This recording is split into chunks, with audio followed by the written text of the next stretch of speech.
And it's also, you probably know, it's 7:40 in the morning here. This might be the earliest podcast I've ever done. This is probably the latest podcast I've ever done.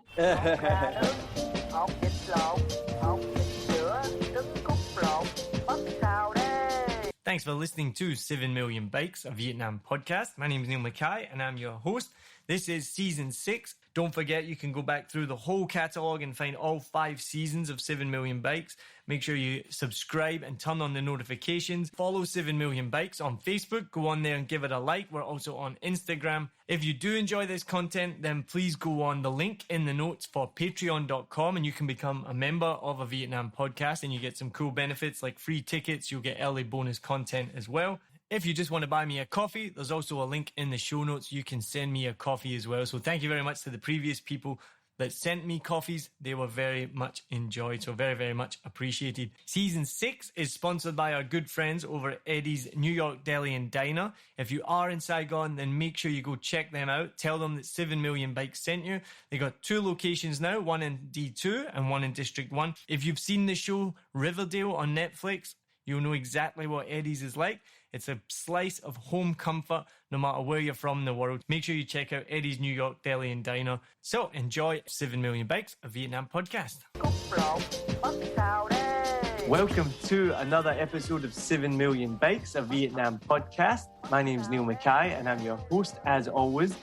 Today we got a little bit of a different podcast. We're recording on Zoom, so hopefully the audio quality is still as good as what you're used to, but it might be a little bit different. Now, my guest today, she is on a mission to transform the coffee industry through diversity, inclusion, and transparency. And her company has been featured recently in the Wall Street Journal, Vice, New York Magazine, New York Times, Forbes, Fortune, and was one of the 2019 Star Chef's Rising Stars. Now, she is the founder and CEO of Nguyen Coffee Supply, which is America's first specialty Vietnamese coffee importer and roaster, and has recently been on the Drew Barrymore TV show, which I'm excited to ask her about Drew Barrymore. And she's been on several other podcasts and Zoom panels talking about Nguyen Coffee Supply, but also her activism in support of the Asian and Pacific Islander communities, especially in the light of the recent violence towards this community in America. So I'm excited to introduce my guest today is Sahra Nguyen. Woo! Hi, Neil. Thank you so much for having me. Thank you for coming on. I've been very excited to talk to you since I saw that you did an AMA, which is Ask Me Anything for anyone who's not in the know on Reddit. How did that go?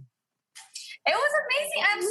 I'm so happy that you were able to find it because the goal of doing AMAs is to find more community with people all across the internet in the world. So that's so cool.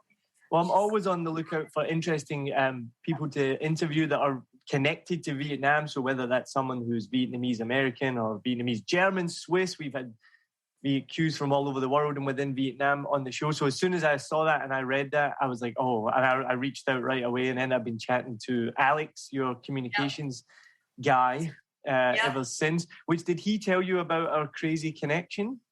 No, he didn't. Tell me. So I sent to you and him a couple of episodes from previous shows to check out, thought you might be interested in.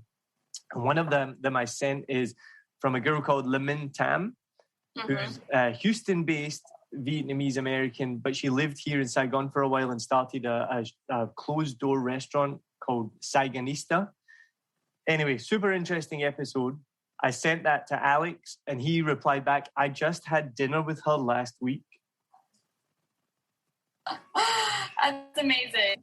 What a small world, eh? Yeah, what a small world. Now, so one of the things we've talked about on this season was the pronunciation of names and the meaning of names. And the common question I always get is, how do I say your name? And most people get it wrong. I've had people that have known me for years and still say my name wrong. Now, I listened to one of your many videos. You did a TED Talk, which was fascinating. And it was like nails on a chalkboard when I listened to it, because the first thing you said was Nguyen Coffee Supply. Yeah.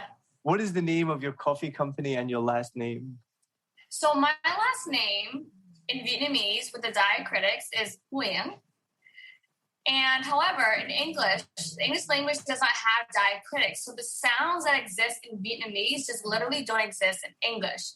So the anglicized versions of my last name, there are many, many versions. And some people would say it's Nguyen. Some people would say it's Nguyen. Some people would say it's Nguyen.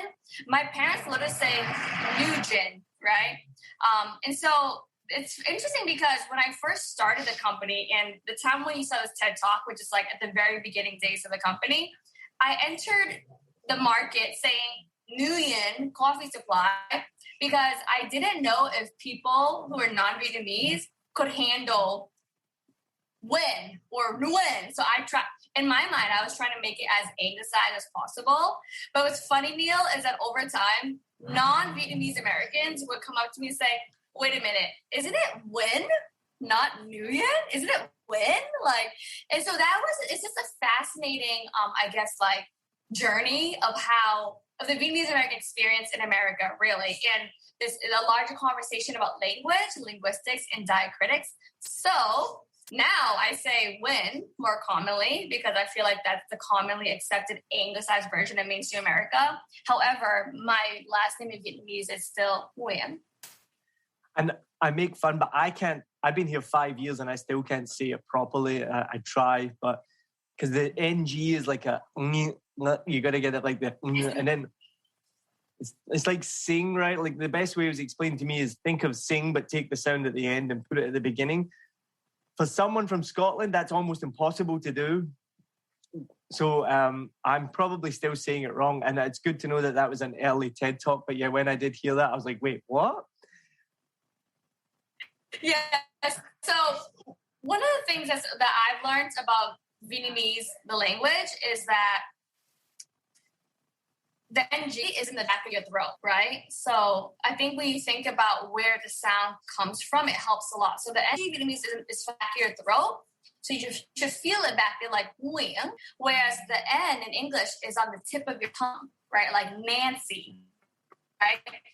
So it's total opposites, really, which is why when people always ask me, how do you say your last name in English? You literally can't because they're just different worlds, right? But yeah, so just aim for the back of your throat, Neil, and just go, Nguyen. What also made me laugh is last season we had a guest on who was, he described himself as a third culture kid, which was really interesting because he had such a mixed background. Vietnamese brought up in the UK or Vietnamese parents brought up in the UK. And he told me on the show, he didn't pronounce his own last name correctly until he was like 26. And his last name was, of course, Nguyen. And so in the UK, he would pronounce it Nguyen up until then eventually he was 26. And I said to him, did your parents never correct you? Like he said, well, no, that I was brought up saying it like this. And so now he lives over here and similar experience, then you have to start pronouncing it correctly. We'll be right back.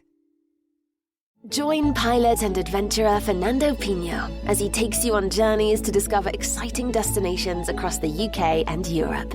You'll fly with him to hidden gems and experience local culture, from bustling streets to serene hideaways and the best places to eat, sleep, and play. Travel Plans is more than a podcast. It's your ticket to exploring the world and its history with a friend. In this episode, we are flying to discover a beachside paradise perfect for the whole family. Discover golden sands, activities galore, and even free childcare so you get your own break too. Why am I still here? Literally grew up saying Nugent as well. And so I grew up saying Nugent throughout the 80s and 90s and even 2000s. And it's interesting how even with my own journey as a Vietnamese American, I've evolved with Nugent, Nguyen, and Nguyen, right? So I think it's all a story of like the Vietnamese diaspora in different social cultural contexts. Yeah, for sure. And I can relate in a way, but probably not really. But my last name is Mackay, but it can be called Mackay, Mackey. and you can get any different types of pronunciation. So I'm very used to it as well. I get it every day, and especially like with my first name as well. So I often get, you could be waiting for your name to be called out, and it'll be Niall Mackay, and I'm like, oh, that's me, Niall Mackay. Yeah, totally different. So where are your parents from in Vietnam? My dad is from Hanoi in the north, and my mom is originally from Quang Ngai. That's her hometown, which is more central. However, most of like the family on my mom's side is now in Nha Trang. Nice. Have you been there? Yeah, I grew up visiting. So most of my family relatives are still in Vietnam.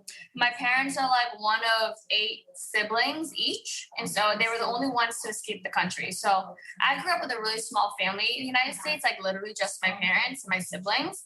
And so my whole extended family, my aunts, my uncles, all my cousins are still in Vietnam. So I was really fortunate as a young person to be able to go back and visit often. Then as I got older as an adult, I was able to kind of go back on my own. Mm. Now, I ask this question to nearly every guest that is not, that wasn't born in Vietnam and lived here the whole life. Do you speak Vietnamese? I do speak Vietnamese. I speak and read and write in Vietnamese, which helps me a lot in doing my current business. That's good. Yeah, because often some of our guests we've had on that I just interviewed was he didn't learn his parents were Vietnamese and Laotian, but he didn't learn Vietnamese until he moved here at like 30 years old, which was obviously a big challenge to learn Vietnamese at that age. But he's almost fluent now. Yeah. I talk about this often, and it's embarrassing. I've been here for 5 years now, and I'm like most expats that live here, I don't speak Vietnamese. Yeah. And as one of my comedian friends does a joke about this recently, he's like, I think more expats would speak Vietnamese if it wasn't so difficult. Well, it's like Vietnamese, it's a diacritics, right? It's a tonal language. There are tones and sounds that just simply don't exist in other languages. So for that reason, and it's also like, because of the tones and the tones and like the different accents, your tongue is a muscle, right? There are muscles in your tongue. And so you have to have like flexed or trained your tongue to kind of like flex or speak in these different tones and accents. And so if you literally like never worked that muscle, it's kind of like difficult to build up. Not impossible, but yeah, it's definitely be a bit more challenging. I did do some Vietnamese lessons when I first came here. And I remember after an hour of lessons, like my jaw was in pain, my throat was in pain. And I just saw a friend post yesterday that he's restarted Vietnamese lessons. And he's like, my mouth is in agony. So it is really difficult. Yeah, that sounds about right. Yeah. On the flip side, so I teach English here as well. And there's sounds in the English language that they don't have in Vietnam. So, for example, the biggest example is the TH sound, like the, which just doesn't exist. So trying to teach that to children. And again, like you're talking about, you have to get the tongue. It's like, put your tongue, like things like this. So it goes both ways as well. I understand. And it's the same thing. Like they don't have that muscle memory of, it's funny, like with little kids, they're easier to learn because they don't have that. But especially for adults, when you teach them and you're like, no, put your tongue here and do this, they've never done it before. So it's so difficult. Right, exactly. Yeah. So when did your parents leave Vietnam? They left around 1978. And is that something we can talk about in more detail? Sure, as much as I know. I just want to go back quickly because we're going to move on from talking in Vietnamese. One of the jokes that I tell on stage often, and that I learned this from my Vietnamese colleague, one of the reasons is, like you say, the tones. So you take the word Nam, N-A-M, and you can change the inflection, and that 3-letter word can make 7 different meanings. And so I will often get someone up on stage who can speak Vietnamese, who either is an expat or a Vietnamese local, and say this sentence. So I'm going to get you to say this sentence, okay? I've had previous guests do this. Sure. My last guest that did it was a French-Russian girl who speaks fluent Vietnamese. The one before that was Nigerian who speaks fluent Vietnamese. So let's see if we're going to test your Vietnamese, okay? Okay, sure.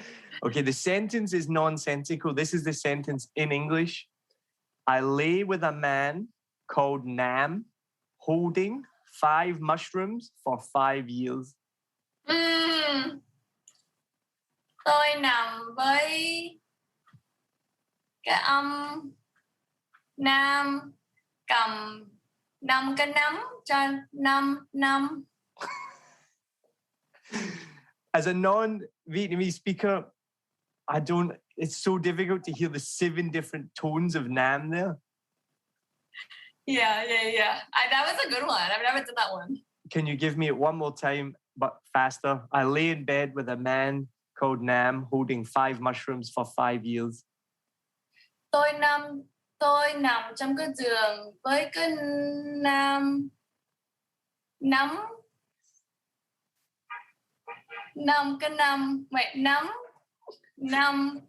cái nắm cho 5 năm. That was like a tongue twister.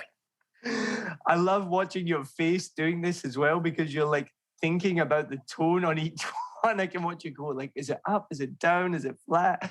Yeah, it's like tôi nằm với cái nam cho 5 năm. Năm cái nắm cho 5 năm. Yeah, it was. I definitely can't do it really fast. It's like a tongue twister, so I was kind of like visualize it. So tell me then about your parents left Vietnam. When did they leave Vietnam, and what brought them to America? Yeah, so my parents, it was like shortly after the war ended, and it was a really difficult time. Both my parents and their families, and my parents' families were just struggling. Like no one had any work. People didn't have enough to eat. They were eating like rice and mixing potatoes with their rice to try to extend it. It was just a difficult time. And I guess for my parents' generation, there was like all this talk about freedom and like, opportunity in America and just like getting out of this country. And so, my parents are from the North/South/Central South. So they didn't know each other at that time, right?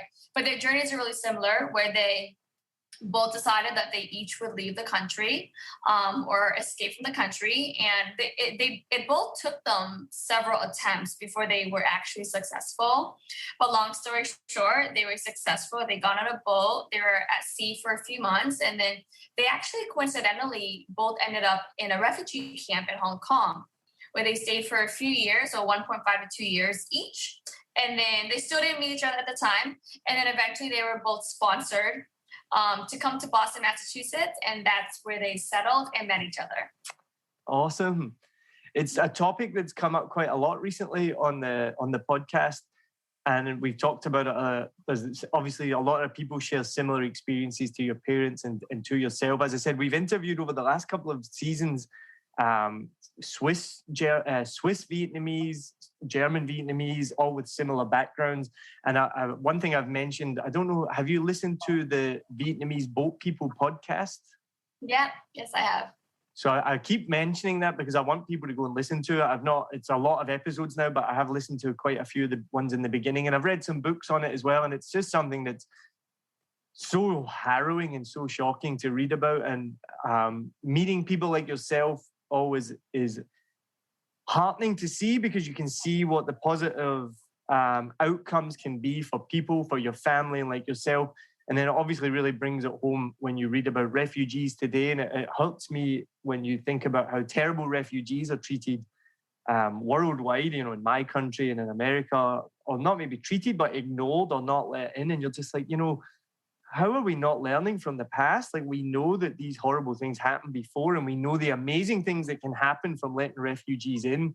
I don't understand why we still can't be accepting of people that are fleeing basically horrible situations. And, in the UK, we have some horrible people like Katie Price, who said some horrible, disgusting things about not letting refugees in and things like that, people fleeing war and persecution. And you're like, why would you not want to accept these people in that are fleeing the country? So I'm going on a tangent, but I have reached out to Sahra Nguyen from the Vietnamese Boat People. I'm waiting to hear back, so I really would love to get her on the show soon. So Tracy, I said this on the last episode, if you're listening, get in touch because we want to put you on. Yeah, Tracy is great. We worked with her recently on an April 30th social media storytelling campaign. It's, capturing the stories of my parents' generation and the generation of people who lived through the war in Vietnam and escaped the country and came to the US or really settled in any country around the world is such a unique and powerful experience that is so important for the whole world. Like, as you mentioned, there's so many takeaways from there. And at the same time, it's also a very difficult conversation to have. Many people who had lived those experiences, they don't want to talk about it and they don't want to relive it. Yet folks of like my generation, we want to capture it so much. We want to like learn from it and just like know everything we can. And so it's kind of like this really odd tension of wanting to preserve, the legacy of our community through these lived experiences and stories, and also wanting to respect the people who maybe just don't want to talk about it because it was so traumatic, So it's a constant tension and battle, I think, for my community, and very grateful to people like Tracy at Vietnamese Folk People Podcast who are able to capture at least a good chunk of it. Yeah, it's something I've definitely learned from talking to so many people on the podcast, that most parents don't talk about it, which makes complete sense. Why would you want to talk about this harrowing experience, But I think as well, then, like you mentioned as well, then the children, they want to know and connect with their roots and find out, what exactly happened. So yeah, I do think it's good that Tracy is making that podcast and sharing those stories. It's kind of why I asked that question as well. Some people are comfortable talking about it, some not. But even here in Vietnam, we've interviewed someone on the podcast, someone who's a friend of mine who his father fought in the war, but he would never talk to him about it. It's not something that you grow up and your dad sits you around and be like, right, I'm going to tell you a war story. He said that most of his awareness of his dad being in the war was just overhearing his dad talking about it with friends while they're drinking beer. Which, makes sense. Now, let's move on a little bit. I've been very excited to talk to you about coffee. If anyone is watching on Zoom, I'm drinking my morning coffee. This is one of the earliest podcasts I've ever done. So, Sarah you're in Brooklyn, right? Yes, correct. So Sarah's in Brooklyn, New York at the moment. It's Monday evening, late. So it's the latest interview that she's ever done and the earliest one for me. So we're dealing with the time difference. So I'm starting my day with a coffee. You'll be able to see me drinking it if you're watching on the Zoom. I'm a massive, massive coffee fan. So I've been very excited to talk to you about it. But the first question I want to ask you about is you went on the Drew Barrymore show. How was that? It was so surreal, Neil. It was crazy. Let me tell you about it because, Drew Barrymore is an icon. She is a living legend, and not just like an icon in Hollywood, but she's been a constant presence in my family, in my entire life, right? So my parents came to Boston in like 1981. E.T. came out in 1982. We all watched E.T. as a family, and then we rewatched it, over like, the VCR, the cassette tape, like over, across the years, right, throughout the 80s. So we grew up with Drew Barrymore. And then like my mom, she loves comedy. She loves romantic comedy because it's kind of a way for her to like feel good and happy after everything she's experienced. So she loves all of Drew Barrymore's movies. She can't stop talking about 50 First Dates with her and Adam Sandler. It's one of my favorite movies. And that's one of my mom's favorite movies too. She always talks about her and Adam Sandler in that movie. Charlie's Angels, for me and my parents and my sisters, who are like, we're three girls, 3 women now. We really grew up with Drew Barrymore, and I'm not just saying that, but like it was such like a moment of escapism and joy for my parents and my family, and like so many family moments that were shared over a Drew Barrymore film. And so it was really crazy for me, and it was actually really crazy for my parents, who just viewed Drew Barrymore as like this iconic American star that they grew up with in America, you know?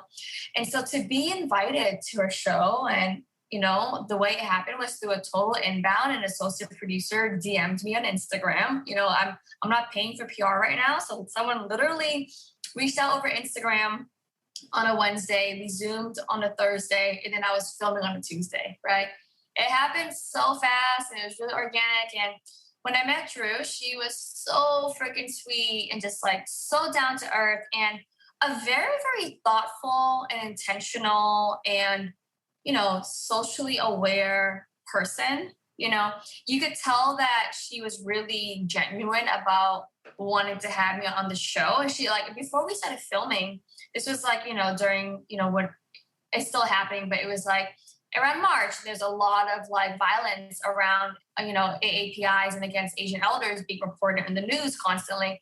Before we even started filming, she like checked in with me and was like, hey, like, do you want to talk about the violence that's happening, or, you know, against the AAPI community right now? Or do you want to just talk about your experience as an entrepreneur? She was like, we don't want to force you to talk about this, and we don't want you to feel like you're only here to talk about that. Talk about whatever you want to talk about and however you want to represent yourself on the show, you know, like, and I thought that was really cool of her, you know, and of course I was like, I definitely want to talk about what's happening because it's very important to me, and it's very important that we use the platform to amplify it. But overall, that we had so much fun together, and then I don't know if you saw, but she actually brought me back for a second time. No, I haven't seen that one yet. She brought me back for a second time in May. So like the first time was March, you know, then like they invited me back in May, and that in itself, the second segment was like a coffee and cooking segment. And that in itself says a lot about her and her team of like, it wasn't just a one-off moment. It was like, let's bring Sahr back. Let's like extend this moment. Let's like, you know, build a relationship.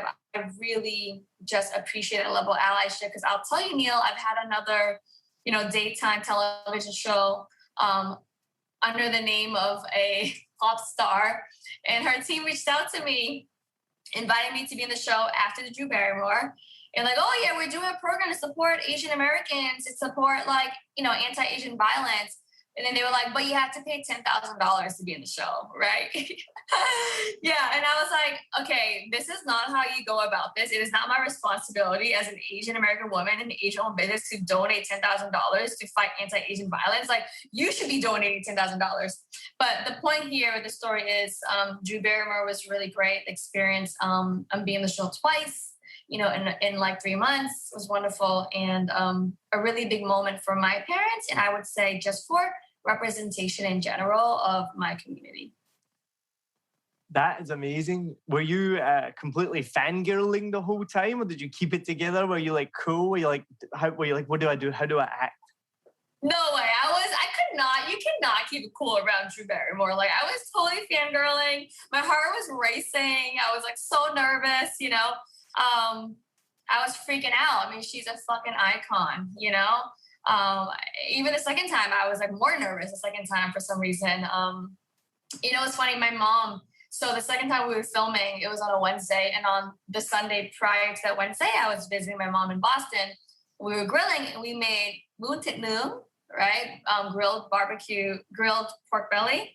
And then my mom was like, it's so good, right? And my mom was like, can you bring this to Drew? So she packed like a serving in a Tupperware of like moon tit noon, and she like put a piece of tape on it. She wrote Drew Barrymore's name on it, and she was like, and she also packed like a bag of toothpicks in there for her crew to like have samples. She's like, can you bring this to Drew? I'm like, sure. I'm like, listen, I don't know what her dietary restrictions are. No promises, but I'll bring it. So on the day of filming, I brought it, and then I ran to Drew in the hallway. We were super excited to see each other. She gave me a hug. I was like, by the way, Drew, my mom brought you some moon tit noon and some toothpicks for the crew. No pressure, but if you want to try it, it's here. And she was so excited. And if you watch the second segment, she actually mentions my mom's like moon tit noon in the show. She's like, Sahr's mom brought us her famous pork. And I was like, Like, my mom was just, you know, can you imagine? My mom is like, being recognized on the Drew Barrymore show for her cooking. It was insane. It's wild. Amazing. So the next segment needs to have your mum on the show. Totally. totally. She You would have to kill it. suggest that. Now, one of the things that made me laugh so much. So I watched the segment, and so I know the job of a TV presenter is to be excited about things. And I'm sure Drew Barrymore is naturally a very excitable person. But her excitement about Finn coffee made me laugh so much. I was like, how can you get... But because I know it's for TV. So my wife is from America, and we went back there a few years ago, and we took Finn coffee with us. We took condensed milk. We took Vietnamese coffee beans, and we were traveling around Texas, visiting our family. And everywhere we went, every morning, I was like, right, guys, you've got to try Vietnamese coffee. It's the best coffee in the world. And like Drew Barrymore, when she had that sip, and she's like, oh my goodness, Vietnamese coffee is rocket fuel. My friends just started a satirical website, and he just posted an article this week that made me laugh so hard. It was like, Irishman finally falls asleep 5 years after having a Vietnamese coffee. I'll send it to you. But Drew Barrymore's enthusiasm and excitement, I'm sure it was genuine, but it just seemed so fake for TV, because I went around America pouring people Finn coffee, and every time I did it, they were like, oh yeah, cool. Well, Neil, I gotta be honest. What coffee were you serving them? Because Drew Barrymore, she was drinking my coffee with supply. So let's not discredit her reaction. It wasn't just the Finn coffee. It was specifically Win Coffee Supply coffee beans, okay? No, So it was more just the fact when you like put it in the Finn, she's like, oh my God, wow. And I'm like, okay. But I'm a bit cynical because I'm like, I live here in Vietnam. So for me, that's just like that's how I make my coffee every day. So it's not like this amazing experience. So I did think it was really cool, and it was really cute that she got so excited about something that for me, even as a Westerner, I'm like, yeah, it's coffee. That's how you Yeah, drink it. but Neil, it's all like social context, right? And societal context. Like the Finn filter is not new. It's been around for like decades. And like you mentioned, for you and many people in Vietnam, it's a daily experience. But for many people in the US, they have never heard of it. They've never seen it. They've never experienced it. And I'm not surprised that she was so amazed, because the Finn is an amazing brew tool. Like, it's small, it's compact, there's no paper waste, it's super easy to use. It brews a perfect concentrated cup in 5 minutes. Like, it's an incredible brew tool that just has not gotten a lot of love outside of Vietnam. So, and I think that just kind of speaks to this larger thing of like, just like social culture context, like what's not new to one person can be like brand new to another person. And I think that is the beauty of when we have more, diversity in consumer experiences. We're able to share things. Like I'm not new to the Finn filter. I grew up with it, right? But now through my mission and through Win Coffee Supply, I'm sharing it with like most of Americans and most of mainstream American. They're like, did you invent this? This is amazing, right? Literally people are like, did you invent this tool? I'm like, I did not invent it. It's been around for generations, but it's just like, it takes a certain experience and a certain person, a certain entrepreneur, certain lived experience to share something culturally different. And I think that is where so much beauty lies, of when we can share different culture experiences and really have a connection together. No, I'm just making fun of her. It was, I thought it was really cute, but I also was like, wow, I've never seen anyone so excited over a Finn coffee before. You've been in Vietnam for too long, that's why. This season, we are proud to be partnered with and sponsored by Eddie's New York Deli and Diner. They are one of my favorite places to go in Saigon. You're always greeted with a big smile. You can get delivery from Eddie's. They are the delivery experts. So if you don't want to leave the house, hit them up on Facebook Messenger. They'll get back to you immediately. Or you can also get them on Grab as well. As I said, I've been going to Eddie's since they've opened 3 years ago. It is one of my go-to places in Saigon. So please check it out. I'm 100%, yeah, I've been here too long. That's what I'm saying. I'm a little bit like, meh, it's coffee. But I did do it. I took it all around America. We literally brought, it wasn't your beans, but it was Vietnamese coffee beans. I brought condensed milk. I brought a Finn. We were going all around Texas, the different families. And we're like, right, let me make you this coffee. Everyone loved it. But I never saw anyone get as excited as Drew Barrymore about it. Next time you do your family tour, bring some Nguyen coffee supply beans, okay? I will do, definitely. So let's talk more about coffee because I've been very, I don't want to put down all my other guests, but this is one of the most excited, I've been the most excited I've been to talk to someone for a podcast. Because I feel like there's a lot of topics that I want to talk about, and one of them is coffee. So as you can tell, I've already had my morning coffee, so I'm starting to get more excited now. And it is one of my biggest passions. Now, as I was reading more about Nguyen Coffee Supply and your mission, one of the things that broke my heart was reading about in America. I didn't know this, that it's marketed, it's like a buzzword to sell Vietnamese coffee, but it's not Vietnamese coffee. And so explain to the listeners more about that, and then how that's driven your mission to highlight Vietnamese coffee. Yeah, absolutely. Around 2016, I think Vietnamese food and culture was really having an emergence and a big moment in mainstream America. Similar to how Chinese food is really popularly known, and then it was Japanese food and Thai food, and Vietnamese food was kind of being discovered by non-Vietnamese people in America. And on a similar wavelength, Neil, I noticed that when I would go into these different specialty coffee shops and these hipster cafes, they started throwing up Vietnamese iced coffee on the menu. And initially I was like, oh, this is cool. This is a moment. This is a culture moment. Vietnamese iced coffee is getting recognition on these menus, right? But then every time I would try the Vietnamese iced coffee meal, it never tasted like Vietnamase coffee. Because, Vietnamese Robusta coffee beans is really a big part of Vietnamese coffee culture. Yes, Arabica is growing, but, historically Robusta is a big part of Vietnamese coffee culture. And I would always ask the barista at these cafes, what's in your Vietnamese iced coffee? And they would say, oh, it's a house espresso or a house cold brew. That's from Ethiopia or from Brazil or from Colombia or from any country, from Africa or South America that was more in the specialty coffee scene at the time. And so I felt like this was really problematic for so many reasons. One, it's just pure false advertising and miseducation for consumers because Vietnamese coffee has a very distinct taste, right? Arabica and Robusta beans are pretty much on the opposite end of the spectrum. Two, it renders the actual producers of the coffee invisible, like the Ethiopian coffee farmers or the Brazilian coffee farmers. Just call it Ethiopian coffee with sweetened condensed milk, right? Let's do justice to the actual producers here. Three, what we're seeing is, a group of people and businesses who want to profit off of the cultural cachet of a Vietnamese iced coffee concept, but yet the producers and the creators of this cultural product and this concept being Vietnamese people and producers and farmers, we're not benefiting at all from this transaction, right? Which is probably the biggest problem to me. And so from there, I just started kind of looking into it more and why aren't they just using real Vietnamese coffee beans? And that's when I realized that the specialty coffee industry in America was really built around this idea and this narrative of 100% Arabica is superior.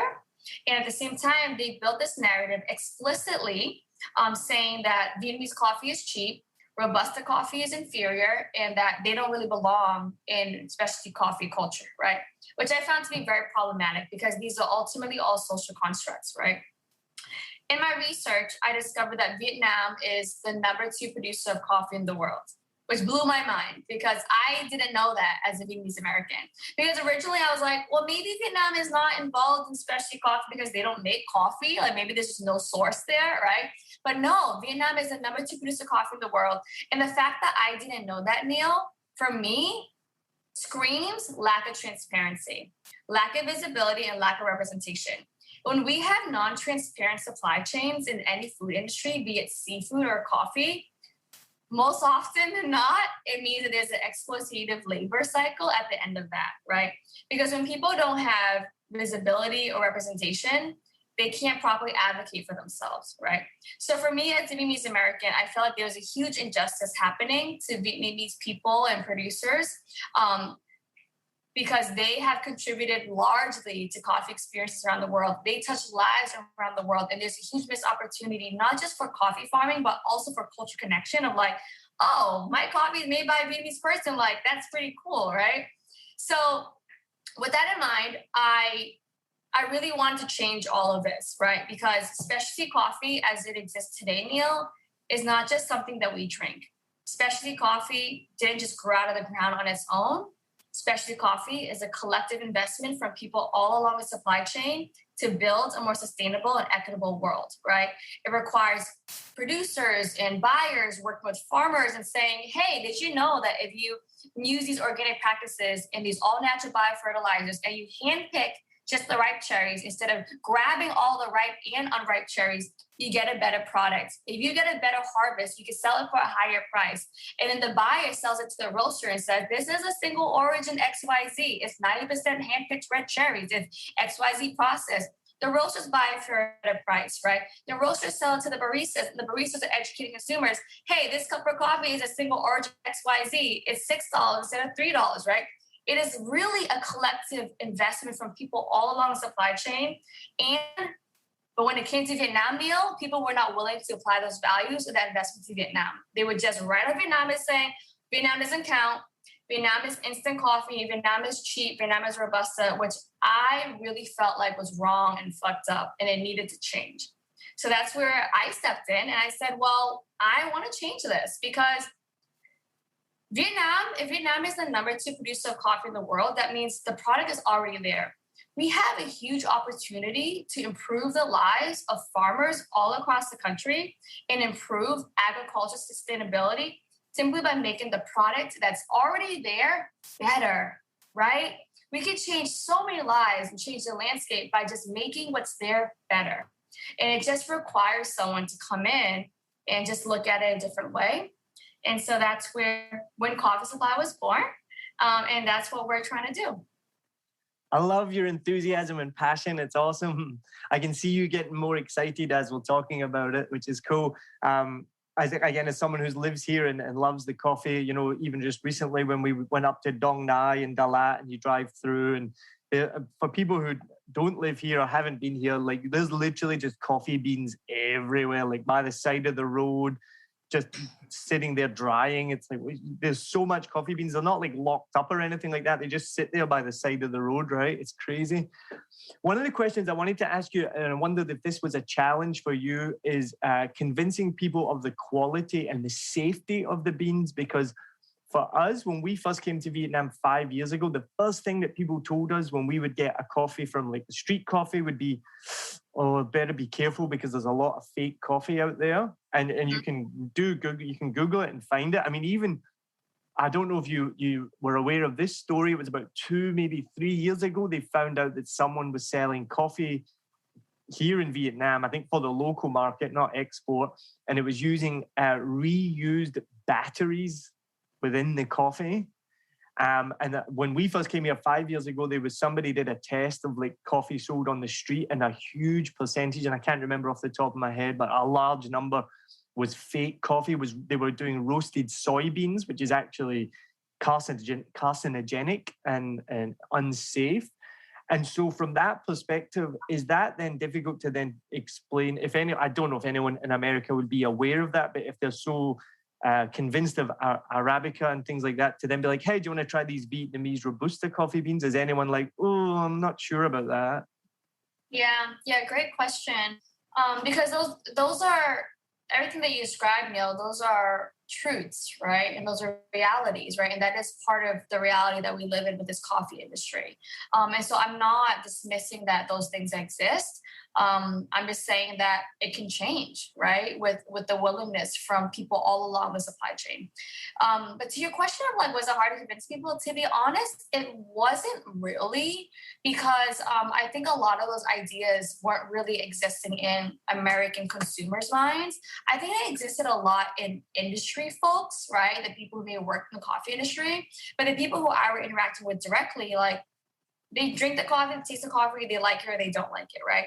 But because of these things, Neil, and my desire to reframe the narrative and show that Vietnamese coffee can produce specialty coffee if we work together, that is why I decided to import green beans and roast in Brooklyn, New York, right? Because I wanted to align myself with how the specialty coffee industry in the United States was producing product, right? So, because I had an opportunity to, fully roast and package in Vietnam, right? And the costs are different there. But me, myself, personally, I want to be able to offer, craft roasted, small batch roasted, roasted on the ProBat manually, roasted on the Loring, roasted locally, roasted weekly, right? Because it would communicate specialty, it would communicate quality. And also for me, myself, as as an entrepreneur and as a founder of the company, I want to make sure that I could touch the product and attest to the quality of the product by literally seeing the green beans before we roasted it, right? So that is how we, in terms of how we are developing our product in the supply chain, meaning importing greens and roasting in Brooklyn. That is how we are, assuring the quality of our beans. And otherwise, this pattern of like cheap coffee products that are in the market, that is going to exist for as long as we allow it to, right? And until people say, hey, we want a more sustainable Vietnamese coffee product, it's not going to put any pressure on corporations or conglomerates or producers and farmers to change their ways, right?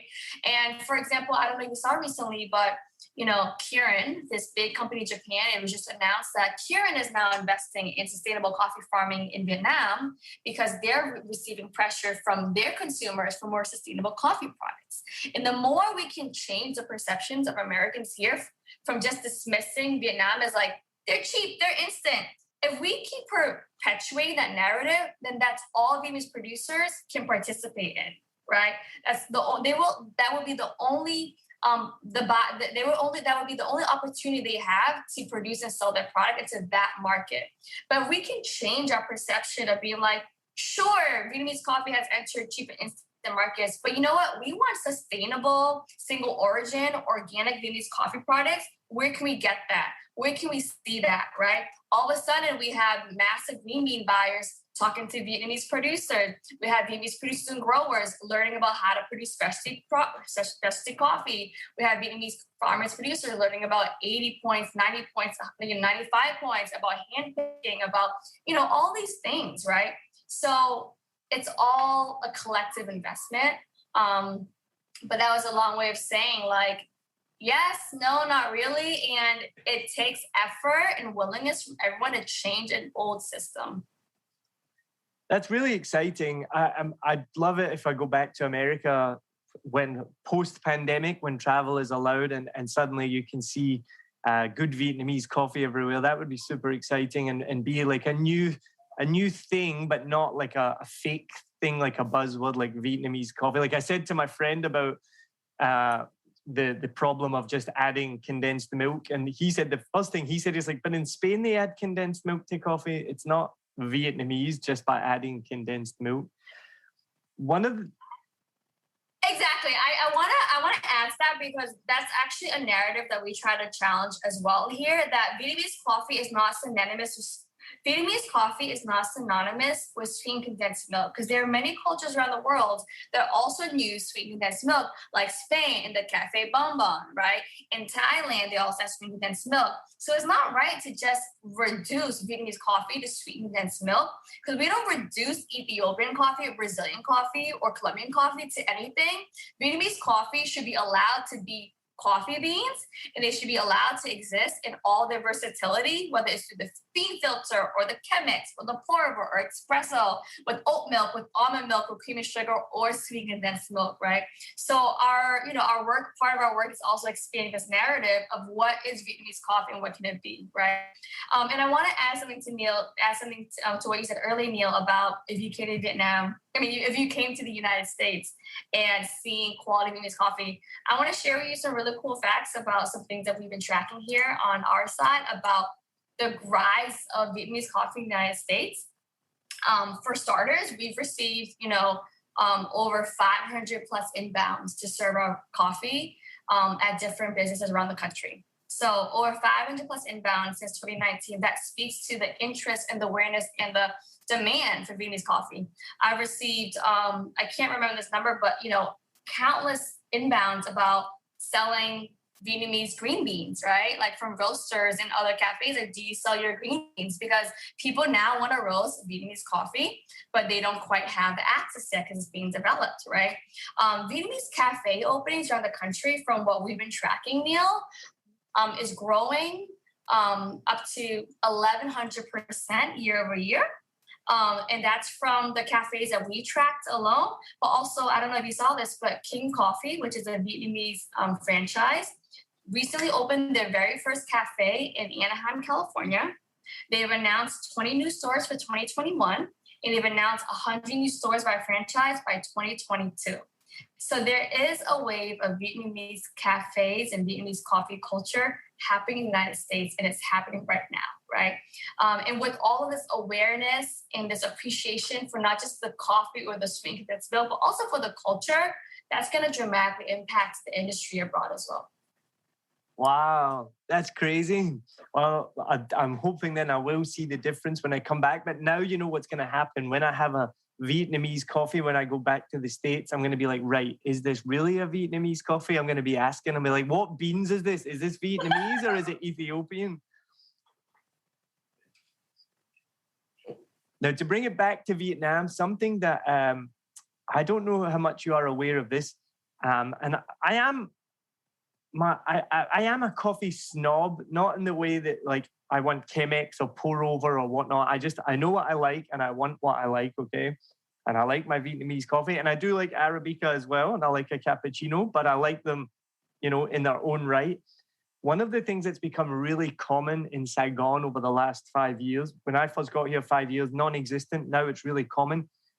They're doing what you're describing, but they're doing it here in Saigon. So espresso machines have proliferated, roadside espresso machines, like literally, I don't know how much they cost, but you buy an espresso machine, you put it on the side of the road and you start selling coffee. But they will sell you a Vietnamese coffee. So I'll go and ask for a Café Suada, Ít Sua. And then this happened to me just a couple of weeks ago. Then I hear the coffee machine go. And I went straight up to the counter and I was like, oh, in my broken Vietnamese, I was like, is this the Café Suada? And they're like, yeah. And I'm like, no. Just give me just make that an espresso. Then I will not buy. It's one of my biggest pet peeves is if they try and serve you an espresso, a Café Suada made from an espresso machine. I'm like, no, a Café Suada is made in a fin. That's an espresso. I have to correct you, Neil. Café Suada is coffee with milk and ice. No, I know that. It could be espresso coffee with milk and ice. What you really want is café fin. Yeah, I mean, I know the translation, but I mean, like, for me, if I'm asking for a Café Suada, it's a Vietnamese fin coffee with condensed milk and ice. I know what you mean, though. I totally get it because when the last time I was in Vietnam in 2019, I was also experiencing the growth of espresso machines, and so many places I would go to, I'd be like, Café Sahr, and they would pull an espresso shot, add a little sweet condensed milk and ice, and I was kind of like, you know, and as you know, as like a Vietnamese American is visiting, I'm like, I want the fiend experience, you know, but that was too fast for me, right? So I definitely had my own moments where I was like, wait, where's the feed? You're evolving. No. But I get it, you know, like it's so much more economical and fast for them to produce that. That's what it is, right? It's faster. So like you can make it in an espresso instantly, but the fin takes like a few minutes. But that's what I'll wait. This is Vietnam. We can be a bit slower. I want to enjoy my coffee. So for me, yeah, that's a massive pet peeve. If I hear that machine going, I am up and I'm like, and I know what coffee shops, because see, I think they should market it as espresso suada, not Café Suada. I think it should be two products. And then you know if it's espresso suada, it's an espresso with condensed milk versus Café Suada. This is fascinating because this is kind of like the intersections of culture, right? And it's like, because, you know, Vietnam is especially Saigon is a very transient city right now. So we're having like this really interesting moment in time where there's so much like collision and intersection of culture. So I agree. We need some standardized language of like Café Sahr, pha từ espresso, or Café Sahr, pha từ fin. Like they need to say like Café Sahr and then the brew afterwards. So people like are on the same page. Yeah. Absolutely. Now, you see why I didn't start our podcast talking about coffee, because I knew if I did that, then we wouldn't talk about anything else. That was definitely on purpose because I wanted to ask you more questions than just about coffee.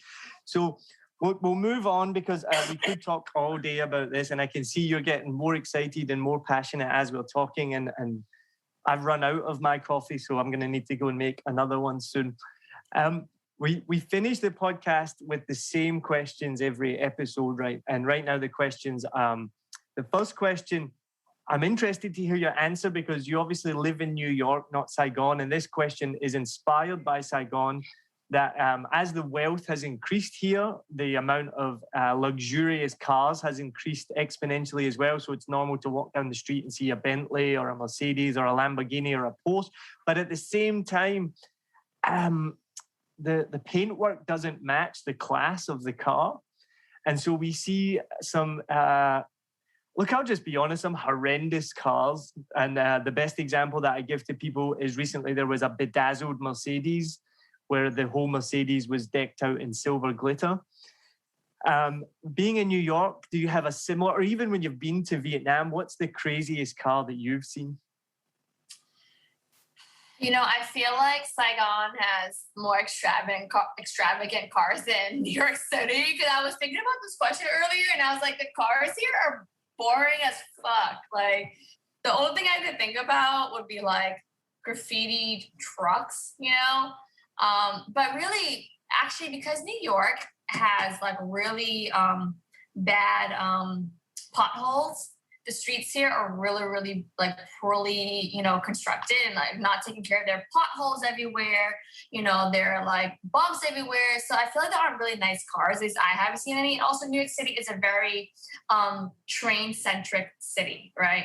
So I feel like I have not seen any nice cars here. I myself drive a Toyota Camry, like super basic, right? So I cannot recall a nice car here recently. I thought that might be a bit of a more difficult question for you. This one might be easier. Have you tried durian? I actually haven't tried durian. My mom loves it so much, and I've always been around it, but I've actually never tried it. Isn't that horrible? You are the first guest that's answered no to that question. I don't know why. I have no idea why. Yeah, I have not. Interesting. What's your mum's name? Ni. N-H-I? N-I. N-I. Ni, make sure that Sahr tries some durian soon, okay? Because we're going to come back and find out whether you like it or not. And you know what? I should try it. Next time my mom's eating it, I will try it. I'm sure it's available and you can get it in some specialty supermarkets and things like that. Seasonally, we can get here. Yeah. Okay, so moving on. So what's something that happens in America that would look strange in Vietnam? I think when people have hamster pets here. Wait, what? People who keep hamsters as pets here. Oh, I thought you meant like took them out for walks. Oh, no. Look, I think just keeping hamsters as pets in America, I think that's odd. I think that'd be odd in Vietnam because they look like rats, really. Like, I know in a social context in America, like hamsters are cute, but really they're kind of like rats, you know? And so I think in Vietnam that would seem weird because the concept of having dogs and cats as pets is kind of more like a recent thing, I feel. So hamsters, that was the most unexpected answer that I would have expected. And hamster, yeah. I mean, do people in Vietnam not keep like rodents in cages? Because that is quite normal, even from Scotland. Like my first pet was a hamster. People have guinea pigs. People don't have that in Vietnam. No, they're not keeping rodents in cages as pets in Vietnam. They barely just started keeping dogs and cats as pets. Which, yeah, that's very true as well. Yeah, that's like having a household pet is quite a new thing, right? So conversely, what's something that happens in Vietnam that would be looked at strangely in America? I feel like, I don't know if it's something that happens. It's more of like, the first thing that came to mind were like the toilets in the ground, like where you have to stand, where it's like literally there's a hole in the ground, you have to squat on top instead of like a toilet. I've been to so many parts of it now where like that's just a situation. So I think that's something, if you've never experienced a non-toilet situation, but really just literally a hole in the ground, you got to kind of like squat into, like that's kind of like probably something new to get used to. Yeah, I mean, when I first came to Southeast Asia in general, that was one of my biggest fears and was worries. And even now if you travel outside of Saigon or depending where you go, before you open the door of a bathroom, there's that intrepidation of like, what kind of toilet is it going to be? More often than not in Vietnam, it is a porcelain toilet bowl. But when you travel, you know, like I was in Myanmar a couple of years ago and I got really sick, really sick. And the only toilet they had was a squat toilet. And that has to be one of the lowest points of my life when you are very, very ill and the only amenities is a squat toilet. I'll maybe cut this bit out because that's absolutely disgusting. I want to add to the squat toilet. It's also like you have to like grab water with a bucket and then like pour it into the hole in order to flush it. There's no flush handle. You have to like literally scoop water from a hole and pour it into the squat toilet. But I do want to say though, like physically speaking, it is healthier to be in a squatting position when you're doing your business than sitting.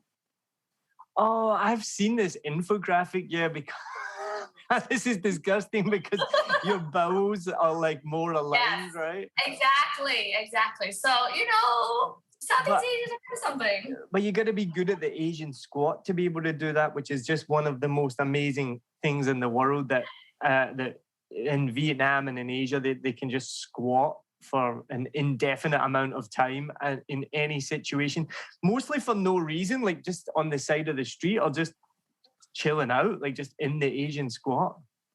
Yeah, it requires a level of flexibility that must be built up. Mm-hmm. It's definitely something you need to have done from a young age, right? And you watch people who are like older who do it, and it's like, that's incredible that you can still do that. Mm-hmm. So thank you so much. This has been awesome. I've had so much fun. I've been really looking forward to this conversation. I've been fangirling over you, like you were with Drew Barrymore. Tell all of our listeners more about where they can follow you, find you. I'm really sorry, we've kind of run out of time. We didn't even get a chance to talk about your activism, which I really did want to talk about as well. So give a quick shout out about the work you're doing is in terms of the Stop Asian Hate and working with the Asian and Pacific Islander communities as well. Yeah, absolutely. You know, I think in general, like in America, if people aren't aware, there's just been a huge rise and surge in anti-Asian violence and anti-Asian racism. Where a lot of our Asian American elders, like, you know, grandparents, elderly folks are just being straight up attacked in the streets. And a lot of it is stemmed from the scapegoating of COVID-19 against Asian folks. It stems directly from our previous presidents, language, scapegoating Asian people for COVID-19. So it's been a very difficult time, you know, in the US right now. For Asian Americans, a lot of us don't feel safe. A lot of us don't feel like our parents are safe when we step out because these attacks are happening at any moment and in major cities everywhere. So for me, you know, in addition to a lot of the fundraisers and the community actions we've done, I really think at the end of the day, just like Nguyen Coffee Supply is the work, you know, like building Nguyen Coffee Supply, building a new system in an ecosystem rooted in transparency, visibility, representation, and equity is part of the work of building just a better world here, right? So, you know, if people want to follow us and follow our journey, you know, we put all of our most exciting news on Instagram, first and foremost. So it's at Nguyen Coffee Supply, where that's on Facebook, Twitter, everywhere. We also have a website. We're not currently shipping to Vietnam, but if you're anywhere else in the world, try us out. We ship nationwide into a few international countries. It's nguyencoffeesupply.com. Or, you know, if you're not able to purchase from us, I highly would recommend joining our email list. I send out a monthly newsletter and a monthly letter from me directly about our journey. And me personally, you can find me on Instagram at 1ouncegold, ONEOUNCEGOLD. Awesome. I thought about that question about like, can you buy your coffee here in Vietnam? But it seems kind of reductive that if you were to export coffee beans to Brooklyn, roast them, and then send them back to Vietnam, I feel like that would make it extremely expensive. It would, but Neil, you know, I've had people in Vietnam who have asked me to ship them coffee. Oh, and wow. It's really fascinating. And I'm like, you know, you have this, right? It's Vietnamese coffee, but it speaks to the power of brand and cultural cachet. I think a lot of them is really fascinated about our Made in Brooklyn story, you know, us being on Drew Barrymore, you know, it just speaks to this larger power of cultural exchange. Well, post-pandemic, when we can get back to the States, I will be definitely seeking out Nguyen Coffee Supply if I come back to New York, which I used to live there, so I love it. I've not been back to New York for a long time, over 10 years, so I'm excited to go back. I'm sure it's a completely different city to the one that I lived in from all accounts that I've heard, but I'm excited to get back one day and I'll try your coffee as well. So listen, thank you so much. This has been so much fun. It's been great to talk, and hopefully we'll talk again soon, and I will see you when you come back to Vietnam. Yes, I look forward to it, Neil. Thank you so much for having me. No worries. Cheers.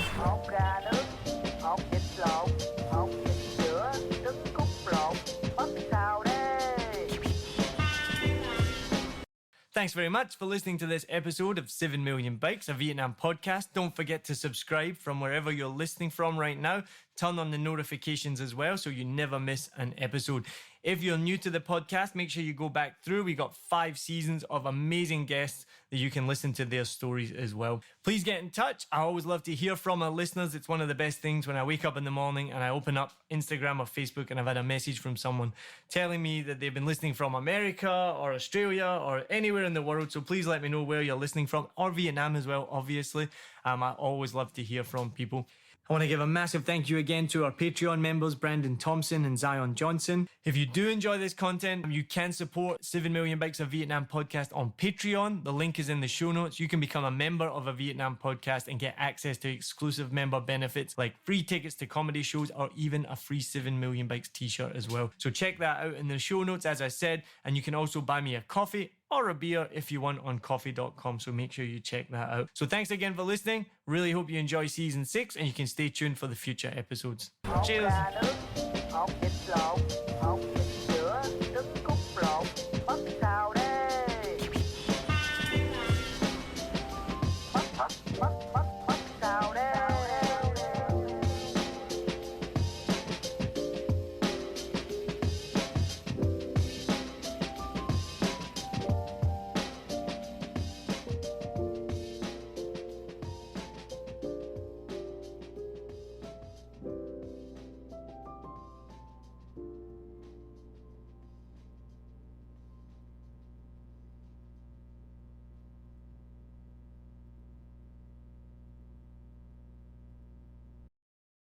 I hope you enjoyed this episode.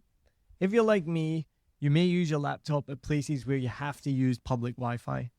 This opens you up to digital snoopers. It's a massive problem. It can be your internet service provider, or you know who, looking at what you do online, or a cyber criminal trying to steal your bank passwords or credit card info, or even a hacker at the next table trying to steal your sensitive data. These days, it is vital that you keep your data safe. NordVPN keeps all of these snoopers away. It makes your internet activity private, protects you from accessing dangerous websites that are phishing for your data, and lets you enjoy your favorite content securely, even while away from home. And it's easy to use, even I could use it. I've actually been using NordVPN for years now here in Vietnam, and I'm excited to be an affiliate partner with them. I've used NordVPN to watch Netflix, BBC, Disney Plus with ease. And I also know that my information and data are safe from prying eyes, whoever they may be. Join now and you'll get 68% off and 3 months free when you go to my link, nordvpn.com/SMB. Just again, for those hard of hearing, nordvpn.com/SMB. The link is also in the show notes. I know nobody checks them out, but go check that out and you can get the link from wherever you are listening to this podcast. As an affiliate partner, it also means that I will get a small commission when you sign up, but at no extra cost to you. So not only will you be getting a great deal through 7 Million Bikes, you get a great VPN and you'll be supporting 7 Million Bikes podcast. Stay safe online and enjoy the shows you love. Any questions, just let me know. You know how to get in touch with me. And thanks for listening to this show. Cheers.